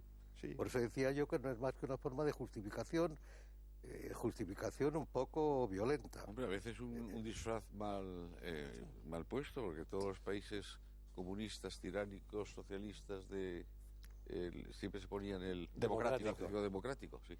Todos eran democráticos. Claro. Y la India es una gran democracia, etcétera, etcétera. Pedro. Yo, si me permite retomar lo que decía Alfonso, por intentar apegar la discusión a lo que creo que a la gente de la España de este siglo le interesa, y es si le preguntasen a un ciudadano español de hoy qué ventajas hay para mantener el régimen de monarquía parlamentaria frente a otra alternativa, que creo que es la discusión que no digo que exclusiva, pero sí creo que mayoritariamente interesaría por lo menos a mi hijo, que tiene 22 años, pues creo que se pueden dar algunas argumentaciones que, si quieres, muy rápidamente yo te argumentaría y pondría encima de la mesa, más allá de ir a una reflexión teórica que me parece extraordinariamente interesante, al hilo de un maestro como es Dalmacio Nero y de un querido amigo como es Pinocho. Y yo muy rápidamente le diría a un estudiante de Derecho Constitucional por qué creo que la monarquía parlamentaria para la España de hoy es la mejor de las formas políticas. Primero, porque yo creo que la diferencia actual no es entre monarquías y repúblicas, creo que es entre regímenes autocráticos y democráticos. Y los regímenes que son constitucionales, esto es que el principio de soberanía es una soberanía popular, que se recoge el principio de separación de poderes, que hay protección de los derechos fundamentales, se rastrea tanto en las monarquías como en las repúblicas. No creo que los ingleses o los holandeses tengan nada que envidiarle ni a los franceses ni a los norteamericanos. El concepto de régimen parlamentario aparece en Gran Bretaña y es un país durante muchísimos años que se ha visto ejemplo como los que son los valores de la democracia liberal. Aquí lo que es importante es que efectivamente se reconozcan estos intangibles políticos y constitucionales, y el tema de la democracia a través de la república o el tema de la monarquía no forma ya parte de una forma de Estado, sino de una manera de organizar el gobierno. Segunda razón, en mi opinión, importante. Cuando las cosas funcionan y funcionan bien, solo los países que se quieren suicidar se replantean cada 40 o 50 años cómo se quieren organizar políticamente. Si hemos tenido dos experiencias republicanas que han sido, como decía Alfonso, verdaderamente catastróficas. La monarquía parlamentaria ha funcionado, yo creo que razonablemente bien en estos años. Hemos sido capaces de construir con todas las deficiencias estas bondades que se llaman de la España constitucional. No tiene mucho sentido que cuando las cosas funcionan razonablemente nos vayamos a replantear los mismos orígenes de la forma de organización política. Yo no creo que ningún inglés, ningún francés esté planteando si hay que volver a los tiempos de Cromwell o hay que volver a los tiempos de la Revolución Francesa. Los pueblos inteligentes como el mío, y yo soy orgulloso de ser español, miran hacia adelante. En tercer lugar, yo creo que una monarquía parlamentaria es una monarquía que, como decía Alfonso, tiene gran importancia en la España constitucional. La Constitución lo dice. El rey es el jefe del Estado símbolo de su unidad y permanencia. Y en un país tan descentralizado políticamente, ser capaz de tener un centro de imputación único es una circunstancia muy relevante. Se señalaba antes, quizás una de las razones por las que Bélgica sigue funcionando es porque el rey de los belgas sigue siendo todavía el rey de los belgas, de los flamencos y de los balones. Y esto en España, como se decía antes, tiene una importancia extraordinaria. Cuarta razón, si nos dicen sistemáticamente que las opiniones del CIS, la monarquía es la institución mejor valorada de todas las instituciones, no tiene mucho sentido, parece ser que nos vayamos a replantear como un juego de laboratorio si ponemos patas arriba al sistema para entretenimientos académicos de letrados o de profesores de universidad. Y por último, hay una razón que también se desconoce y se dice, en contra de lo que se argumenta torticeramente, la monarquía es una forma de gobierno extraordinariamente económica. Y barata. Extraordinariamente barata. Yo no sé ahora mismo cuál debe ser la cantidad exacta en los presupuestos generales del Estado, pero estará sobre 8,5 millones, 9 millones de euros en conjunto. Es algo así como 10 veces más barato de lo que sucede en Francia y como 25 veces más barato de lo que supone en Italia. Pero quizá el criterio económico no me resulta válido. Pero quiero decir que se dice bastante. Yo creo que una forma de gobierno, aunque sea carísima, si es buena, es la mejor. Quiero decir, sin duda. Pero me parece un elemento complementario, porque si dice, bueno, aparte de estas razones que yo creo que son las de peso, dice, bueno, pero es que además es cara. Pues mire usted, señor, no es cara, no es verdad que sea cara. Pero es un argumento muy demagógico. Sí, muy demagógico. No, ya. La monarquía, tal. Has dicho cosas muy interesantes, pero has dicho dos cosas en las que yo te introduciría una leve corrección. Primero, tú has hablado de los intangibles, es decir, la necesidad que las sociedades tienen de reconocer unos intangibles. El problema es que yo creo que las sociedades democráticas han entrado en una fase en la que ya no reconocen ningún intangible, en donde la soberanía popular revelada ya considera que cualquier cosa puede ser borrada del mapa mediante un puro ejercicio de voluntad. Esto creo que es un problema de las sociedades occidentales en estos momentos grave. Pero ni siquiera colectivo, Juan Manuel. Es que en este momento el problema es la disolución del concepto de bien público, que ya no es el bien común, que ya era un subrogado miserable, en un puro bien privado. Es decir, en la persecución es una especie de orden político-jurídico modular. Cada uno va construyendo a la carta las cosas según le interesa, en un sistema en el que la concepción de la libertad negativa lleva a que cada uno hace lo que quiere hasta que no choque con otro obstáculo, ¿no? Y estos obstáculos cada vez son menores. Por eso digo, en la fase débil del Estado constitucional, lo que tú dices es acertadísimo, y más aún todavía que en una fase anterior a la que se podría aplicar lo que le objetabas, creo que con razón, a Pedro.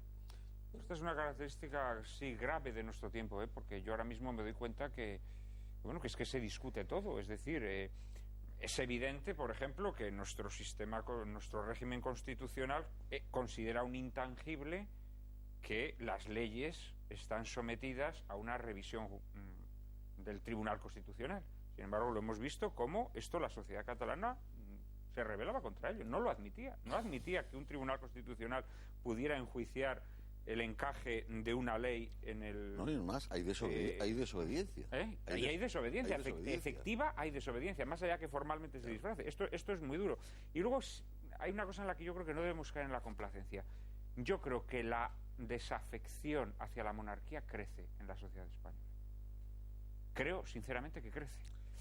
Y yo diré más. Yo creo que no es un problema. Ámbitos intelectuales y políticos, personas cortesanas, personas que acuden a las invitaciones de los monarcas, personas que menudean en las recepciones y demás. Son los socialistas. Bueno, o allegados, o progres de derechas. Luego, esta gente, una vez que ha abandonado el palacio, yo esto lo digo porque, hablas con este tipo de gente, ¿no? Que a fin de cuentas es la gente que va marcando la opinión pública en este país. Se ríen de la monarquía, se ríen de los reyes. Sí. Esta es una realidad, es decir, yo creo que este fenómeno no lo podemos desconocer. Se orinan desconocer. del snobismo por dar la mano al rey. Mira, vamos a ver, aquí hay una cosa muy rara. Aquí hay una cosa... No, sigue Alfonso y luego Dalmacio. Yo creo que la desafección que tú dices progresiva de la monarquía, eso es una cuestión de unas encuestas que no sé por dónde aparecen, ni quién lo decide. No es que hay una desafección que va creciendo. Yo no sé, a mí nunca me han preguntado si estoy de acuerdo con la monarquía o no. Y además, si me lo preguntaran, a lo mejor contestaría en blanco. Cuidado. Vamos a ver. Yo creo que esa desafección progresiva no existe. Pedro acaba de recordar que cuando se hace una encuesta realmente grande, la monarquía, la corona, lo que significa la corona tiene el 75, el 80% de la aprobación de los encuestados, de la ciudadanía. Que hay un esnovismo, exactamente, un esnovismo intelectual para decir que uno no es monárquico. Pues sí. Yo creo, pero es que si tú me preguntas si yo soy monárquico, yo no sé qué contestarte en estos momentos. Yo lo que soy es una persona, un ciudadano normal, que cumple con sus obligaciones impositivas, que es libre, que respeta la opinión de los demás, que vive en un país libre y con los derechos humanos, que puedo seguir ejerciendo y acudiendo a la iglesia cuando yo quiero y cumpliendo con mis convicciones religiosas. Bueno, depende a qué iglesia. Depende a qué iglesia.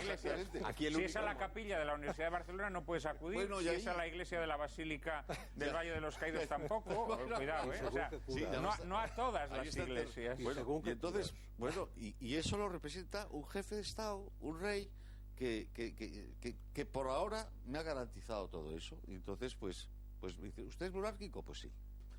¿Usted no es monárquico? Pues yo no sé explicar realmente cuáles son las ventajas de la monarquía. Yo respeto exactamente igual las fórmulas republicanas. Lo que pasa es que vivo en un país libre y por lo tanto estoy agradecido. O sea que aquí el único dos últimas intervenciones, Dalmacio y Miguel Ayuso. Yo me tendría los hechos. Se ha mencionado ahí el desprecio a la monarquía o por lo menos indiferencia, etcétera.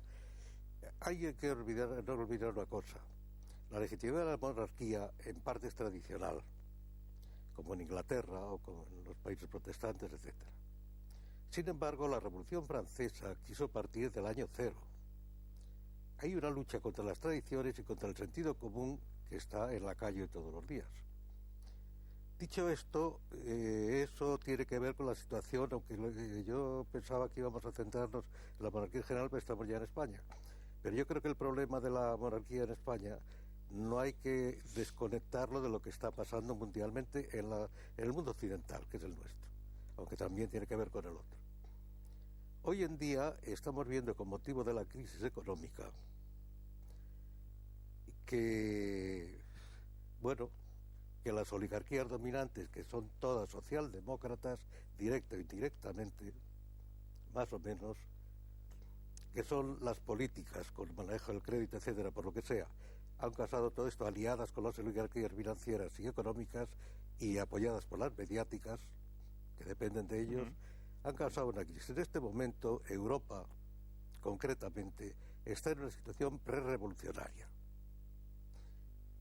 Aparecerá la revolución o la contrarrevolución o lo que sea, o no, pero lo está. Las clases medias que están pagando todos los gastos se dan cuenta de eso. Y en la situación concreta de España yo diría dos cosas. En primer lugar, la monarquía actual no es una restauración, es una instauración. La instauró el general Franco, por los motivos que sea, y gracias a eso, creo yo, existe la monarquía. Y se restauró con la renuncia de don Juan. ¿Perdón?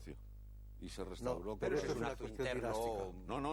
¿Cómo va a ser un acto interno? Acto interno familiar. Acto interno familiar. Concluye.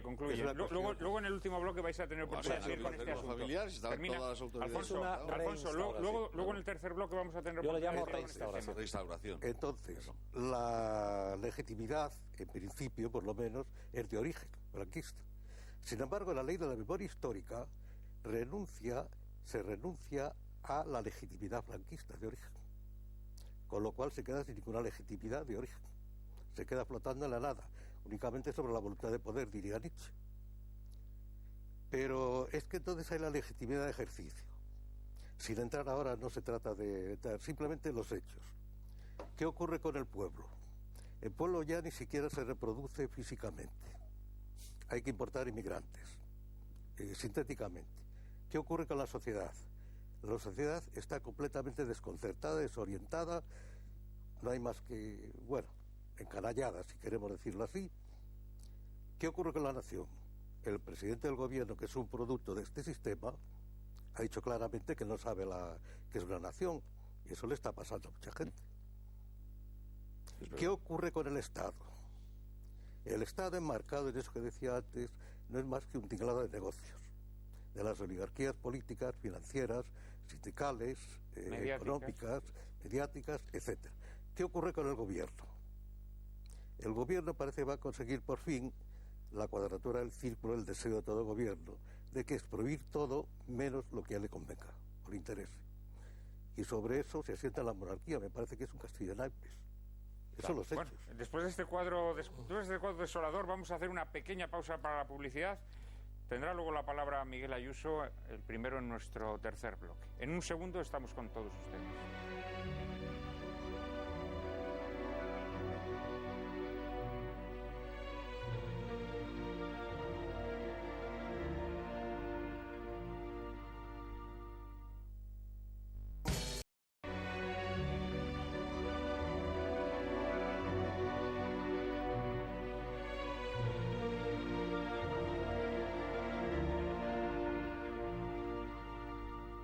Y como ven, hoy nuestros invitados están un tanto levantiscos o revoltosos, están queriéndose anticipar.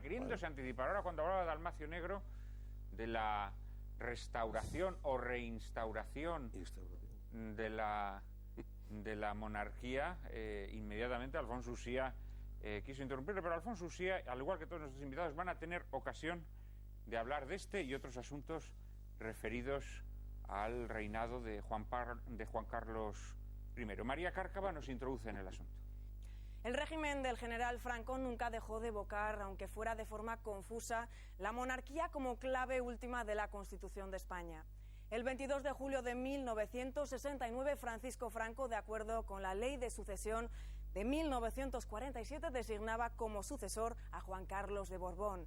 Pero la monarquía reinstaurada en 1975 no tenía su origen en el régimen anterior, sino en un principio monárquico consustancial a la formación misma de España. El 22 de noviembre de 1975 tenía lugar el acto de coronación del príncipe Juan Carlos en las Cortes. El nuevo monarca, consciente de que la restauración de la monarquía, una vez fallecido Franco, llevaba aparejado el reconocimiento de las libertades públicas, apuntaba en el discurso que inauguraba su reinado. Hoy comienza una nueva etapa de la historia de España. Una sociedad libre y moderna requiere la participación de todos en los foros de decisión, en los medios de información, en los diversos niveles educativos y en el control de la riqueza nacional. Hacer cada día más cierta y eficaz esa participación debe ser una empresa comunitaria y una tarea de gobierno. Nuestro futuro se basará en un efectivo consenso nacional. Tras la ceremonia, don Juan Carlos asumía las funciones de jefe de Estado con tan solo 38 años. Con él volvía el reinado de los Borbones a España. Y con la entronización de Juan Carlos I empezaron a sucederse una serie de cambios políticos y transformaciones sociales que hoy conocemos con el nombre de transición. En mayo de 1977, el padre del rey, don Juan, conde de Barcelona, renunciaba a sus derechos dinásticos en beneficio de su hijo.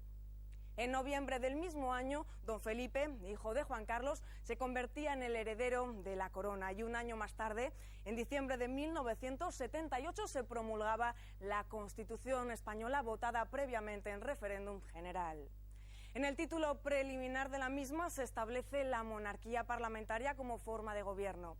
Al rey, símbolo de unidad y permanencia de la nación española, le corresponde la más alta representación del Estado en las relaciones internacionales, el mando de las Fuerzas Armadas y las funciones que le atribuye expresamente la Constitución, entre las que figuran sancionar y promulgar leyes, convocar y disolver las Cortes, convocar elecciones, proponer el candidato a la presidencia del Gobierno y, en su caso, nombrarlo, así como ser informado de los asuntos de Estado y presidir las sesiones del Consejo de Ministros cuando lo estime oportuno. Funciones que algunos consideran insuficientes y otros, en cambio, excesivas, porque el debate sobre la mejor forma de gobierno parece no cesar nunca.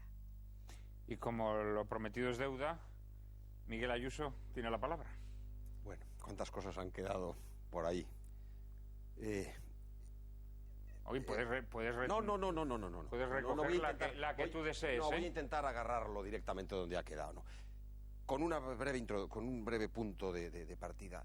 Yo cuando era joven, Eugenio Vegas Latapié, a quien debe mucho que el pensamiento monárquico que permaneciera vivo durante la República y inmediatamente después de la guerra, y que fue uno de mis maestros, me obligó a leer La reforma moral e intelectual en Francia de Renan. A mí me sorprendió mucho porque era el autor de La vida de Jesús, vida blasfema, que había estado en el índice, pero cuando leí este libro, que es un libro muy interesante de teoría política, hay un momento en el que Renan dice que la doctrina de la monarquía hereditaria es tan profunda que no está al alcance de cualquiera. Esto me evocaba un poco la retahíla de cosas que ha dicho muy interesantes Pedro González Trevijano al hilo de cuáles son elementos concretos, significativos del valor de la monarquía hoy. Y yo me permitiría, sin entrar a analizarlos todos, con algunos concuerdo, con otros no, pero sustancialmente es una exposición sucinta y ejemplar en su esquematismo, yo diría que la mayor parte de esos elementos no son por parlamentaria, sino por monarquía. La monarquía tiene en sí, por su carácter tradicional y por su carácter y por su origen religioso, hoy olvidado completamente, faltaría más, pero por todo ello tiene una serie de elementos que se actualizan siempre. Por eso un amigo mío que odia a los ingleses dice que los ingleses son tan perversos que no merecerían tener ni siquiera ese simulacro de monarquía que tienen. Yo no sé si no se nos podría alguien que odiara a los españoles decir algo parecido. Bueno, pero vamos al tema de la transición política. Vamos a ver, la transición política ha sido definida como reforma política. Y en un proceso de reforma, al final del proceso, están presentes los principios fundamentales que se encuentran en el origen. Si no, no es reforma. Y los conceptos de reforma y ruptura, lógicamente, son contradictorios. No cabe una reforma rupturista o una ruptura reformista. Son conceptos contradictorios, antitéticos. Ya sé que Antonio Fontán se sacó de la manga una cosa de no, esto no ha sido ni reforma ni ruptura, ha sido cambio. Bueno, eso es un juego, pero si estamos hablando seriamente, como en conceptos jurídicos, o estamos en presencia de una reforma o estamos en presencia de una ruptura. Si estamos en presencia de una reforma, que es lo que ocurrió, los principios fundamentales del llamado Estado del 18 de julio, que son los que están en el origen de ese proceso, a través de una ley que se llama para la reforma política, para, que no constituye la reforma política, porque es para, y que se edita como octava ley fundamental, concluye a través de unas pseudo cortes constituyentes, porque no estaban convocadas como tales, y Fraga lo dijo en un artículo en el ABC en abril del 77, después corrigió en junio, en otro artículo en tercera página de ABC, pero en fin, dejemos a Fraga en paz. Entonces el proceso, si al final no se reconocen los elementos del inicio, es que no es reforma, es que es ruptura. Pero si se ha presentado como reforma lo que es ruptura, o bien el producto final es nulo, la Constitución española es nula de pleno derecho, cosa que desde el punto de vista del derecho positivo, en un análisis exhaustivo, así sería, o bien por el contrario se ha producido un engaño a los españoles. Entonces vámonos. Que es la mejor simplificación y ejemplificación de este proceso. Ahora bien, este proceso, con todas sus ramificaciones, si lo trasladamos al problema que estamos abordando, tendríamos que concluir que Juan Carlos no juró la Constitución como hizo Amadeo de Saboya cuando Prim fue a buscarlo, antes se nos recordaba, en función de que hasta que no jurara no se convertía en rey, sino que sancionó en virtud de poderes anteriores. Y esos poderes anteriores, desde el punto de vista jurídico, no son otros General Franco. Es decir, que en este punto estamos, desde el punto de vista formal, ante una verdadera instauración. El acto de mayo del 77 es un acto que produjo efectos internos en el interior de la familia. No me digas que produjo efectos internos, sí, porque si no hubiera sido una cosa familiar. Mira, pero es que haya autoridades presentes no cambia la naturaleza jurídica aparte que hay que del ser, acto. Aparte que hay que ser más breve. Hay que contar las cosas con un poquito más de síntesis, porque tu sabiduría demanda la brevedad. Pues no, te agradezco mucho que me llames sabio. No. En el momento en que don Juan renuncia, mira, el rey estaba... ¿Quién estaba en tu teoría? El gobierno de Adolfo Suárez, que venía todo del franquismo. No hace falta la legitimación histórica, porque esto es una instauración. Don Juan Carlos no estaba tan de acuerdo. Entonces se empieza a hacer se empieza a discutir dónde se renuncia. Tierro Albán, Joaquín Satrústegui, un grupo de parlamentarios, dicen que en una sesión parlamentaria de Congreso y Senado. Posteriormente en el Salón del Trono en el Palacio Real. Todo le parecía mal a Adolfo Suárez, que estaba en tu teoría. Es decir, que no, porque todo esto nos viene de Franco. Y no, el rey quería que todo viniera también de esa cosa que se llama la historia y la dinastía.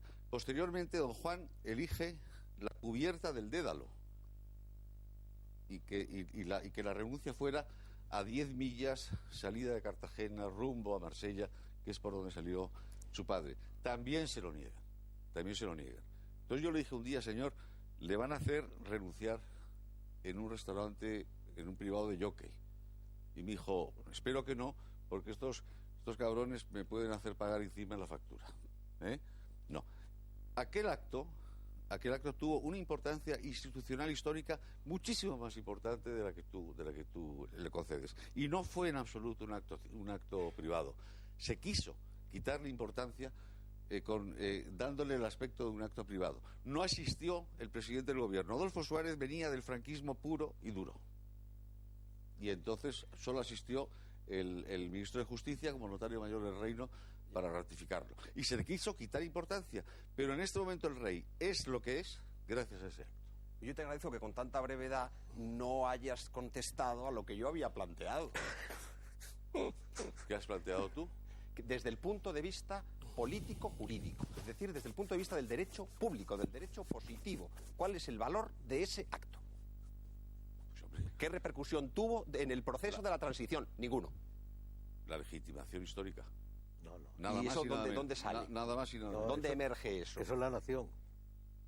A mí, yo no sé. ¿Habéis pedido la palabra? Los dos. No. Tú también. Pedro, primero tú y luego Dalmacio. Bueno, si me permites muy rápidamente, a que el modelo de los amigos, dos cosas. Yo no creo en la desafección hacia la monarquía. Las únicas encuestas que me importan son las del CIS y las cosas están encima de la mesa. Yo creo que la monarquía no debe despertar pasiones. Si despierta pasiones, es malo. Prefiero el aburrimiento cotidiano de las instituciones asentadas, como decía Churchill. Segundo, la reflexión sobre que no vivimos el mejor momento de la España constitucional es obvio. No vivimos el mejor modelo.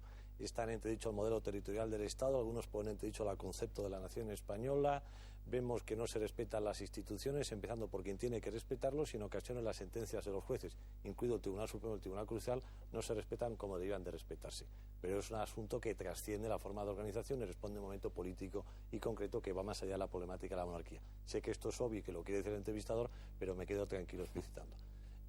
Mi maestro, el profesor Esteban, cuando explicaba el tema de la implantación de la monarquía española, decía, hay dos grandes tesis. Los que entienden que hay una restauración y los que entienden que hay una instauración. Sin pretender ser novedoso, yo creo que estamos ante una reinstauración. Se producen los dos supuestos.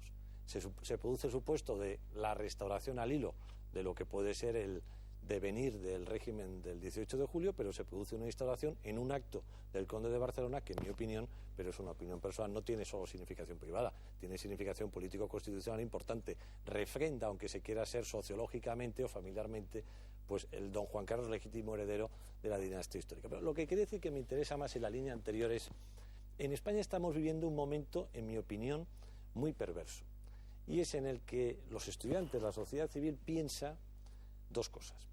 Primera, que todo lo que es constitucionalmente posible es lo que hay que hacer. Y eso es un disparate. Lo que es constitucional es el marco de las reglas previas, que evidentemente hay que respetarlas, y hay que respetarlas para todas, pero luego la inteligencia consiste en hacer lo que se tiene que hacer. Yo soy rector de la universidad pública y por supuesto que puedo comprar mañana unos cuadros para decorar la Universidad Rey Juan Carlos. No iría a la cárcel por aquello, está dentro de la legalidad, pero es una irresponsabilidad política enorme. Yo me tengo que gastar en tener formación para mis alumnos, buenas instalaciones y buen profesorado. Y segundo, hay una estulticia generalizada que piensa que solo lo que es de elección democrática directa está santificado, no sé muy bien por qué intangible sacrosanto. Y es otro disparate. Las elecciones como forma de participación en el poder político, claro que tienen que existir, elecciones libres y periódicos. Ese es el arquetipo de un régimen democrático, con todas las disfunciones prácticas que quiera. Pero hay muchísimas instituciones que no son electivas y no lo pueden ser. Por ejemplo, el ejército. El señor que tiene que dirigir una batalla tiene que ser un oficial, tiene que ser un coronel, no puede ser un soldado. Los soldados no pueden elegir a los mariscales. Esto no se lo plantea nadie. Pues es un supuesto en el que el criterio electivo no predetermina el funcionamiento del ejército. La Iglesia, los españoles que somos católicos, o sea, no elegimos directamente al Papa. Y nadie pone en entredicho cuál es la autoridad del Papa en un momento determinado. O la universidad. Está aquí 2 profesores universitarios, los alumnos no eligen a los catedráticos de universidad, son los catedráticos los que inventan clases. Es un régimen... Todo se andará, Puede ser que todo se ande, pero es un régimen meritocrático. Es decir, no todo lo que es selectivo es necesariamente bueno, ni todo lo que es constitucional es políticamente lo más conveniente. Dalmacio. No, yo quería decir, al hilo de lo que ha salido por ahí, pero has hablado de la Constitución, es que el problema es que no tenemos una Constitución tampoco. La Constitución es una carta otorgada, salió antes ya. No se convocar unas Cortes Constituyentes, que se convoca a la nación, según el derecho político más elemental, se convoca a la nación a elegir unos representantes para una asamblea constituyente. Y aquí no, se utilizaron las mismas que había, y además creo que la Constitución luego le hicieron el señor Albert Martorell, dos constitucionalistas formidables, el ingeniero agrónomo señor Martorell y el señor Guerra. Prácticamente le hicieron en unos comedores, y esa es la Constitución en que, por ejemplo, prohíbe el mandato imperativo, y entonces, según ella misma, suponiendo que sea Constitución, toda la legislación emanada de las Cortes es nula, de pleno derecho. Por una razón elemental, porque si prohíbe el mandato imperativo, todos los diputados que votan allí votan por el mandato imperativo de su jefe, no libremente. O sea, que toda la legislación, desde el punto de vista del derecho constitucional, es absolutamente nula, toda la que se funda en la Constitución. Es así, parece risa. Yo admiro mucho al profesor Dalmacio Negro. Pedro y luego Miguel. Yo admiro mucho al profesor Dalmacio Negro, que es un maestro de verdad, como decía el doctor Marañón, maestros son los que transmiten conocimiento, sabiduría y decencia, pero no comparto en absoluto el criterio. Yo creo que la Constitución Española de 1978 es una Constitución con mayúsculas, es una Constitución de verdad. Es verdad que el derecho, sin llegar a caer en la opción del uso alternativo del derecho, es un instrumento para gobernar, y lo que se trata es, por parte de los operadores políticos, no escribir magníficos tratados puristas de derecho constitucional, es dar solución a la convivencia en los cielos. Y si uno coge, por ejemplo, la historia norteamericana, toda la teoría de los poderes implícitos que ha desarrollado el federalismo cooperativo está muy cogida en alfileres en la Constitución de 1787.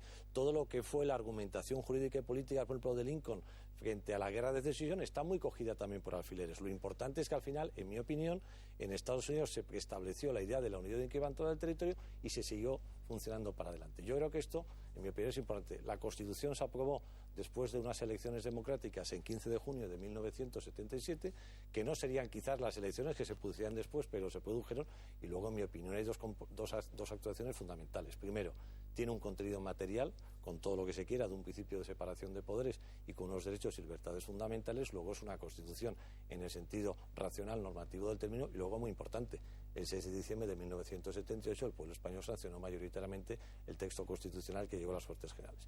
Que podíamos articular que el modelo podía haber sido más purista, que se podía haber argumentado una convención constituyente, una asamblea nueva, pero igual nos teníamos que plantear que quizás hoy no estaríamos aquí.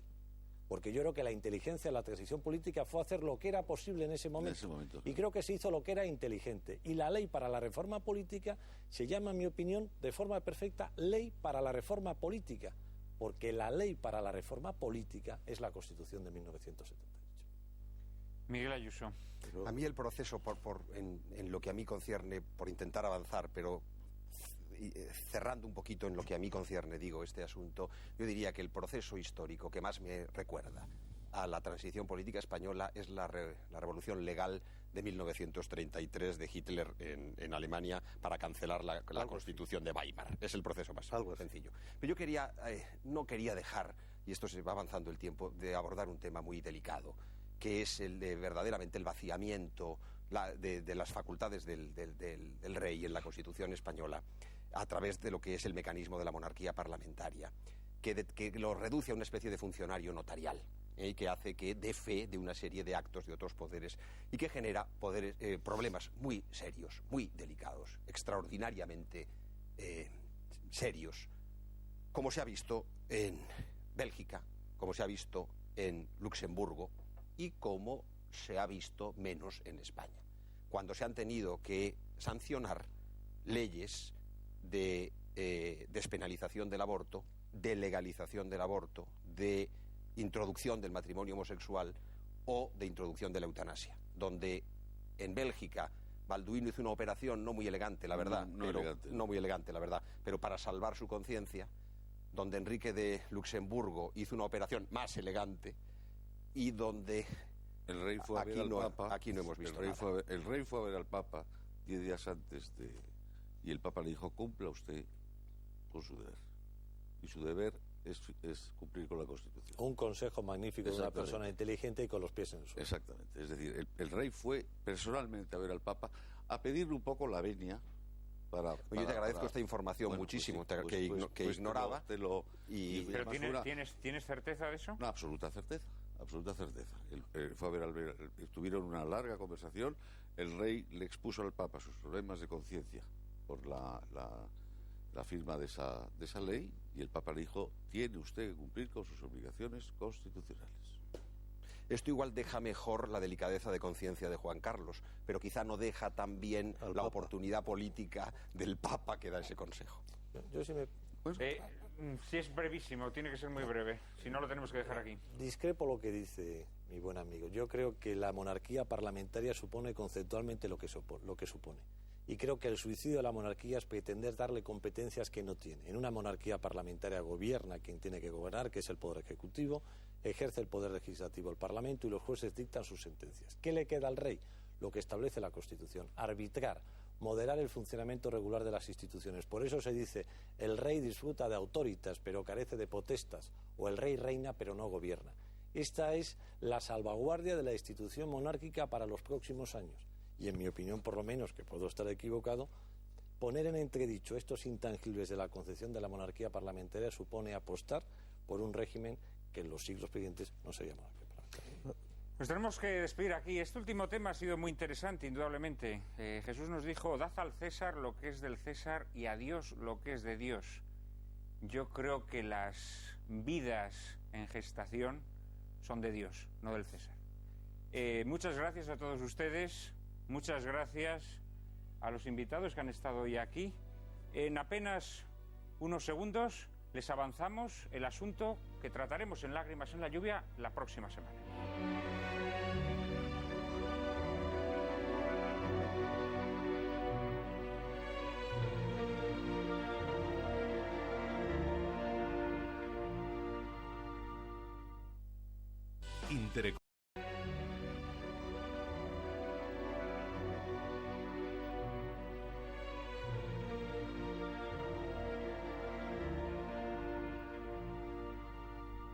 En fin, María, ¿tú crees que los españoles nos pondremos de acuerdo alguna vez en algo? Pues yo creo que en la actualidad estamos tan devastados, tan destrozados, que imagino que solo nos podríamos poner de acuerdo en cosas muy superficiales, porque no nos gusta nada hablar de las cosas que realmente importan. Mientras nos quedemos en la tontería de bueno o malo, pues la verdad es que no creo que vayamos a levantar el país. Hay algo en lo que sí coincidimos, ahora que lo pienso, porque somos muy masoquistas, algo en lo que sí coincidimos los españoles, por desgracia. ¿Y sabes en qué es? En aceptar y en hacer nuestra la leyenda negra. Todas esas mentiras, exageraciones y tópicos tergiversadores que nuestros enemigos han elaborado a partir de nuestra historia. La próxima semana dedicaremos nuestro programa a combatir ese cúmulo de falsedades que lamentablemente han llegado a arraigar en nuestro imaginario colectivo. Ilustraremos nuestro debate con una película que bebe directamente en las fuentes turbias de la leyenda negra: Aguirre, la cólera de Dios. Film que gira en torno a la expedición de Lope de Aguirre, un conquistador que emprendió la búsqueda de la quimérica región del Dorado. La dirige el alemán Werner Herzog y la protagoniza su actor fetiche, Klaus Kinski, que logra sumergirnos a través de una interpretación en el límite de la cordura en un infierno de avaricia y crueldad.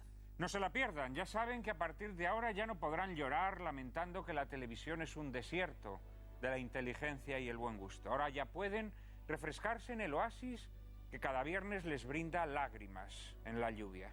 Todos los viernes, a las 9:30 de la noche, aquí, en Intereconomía Televisión.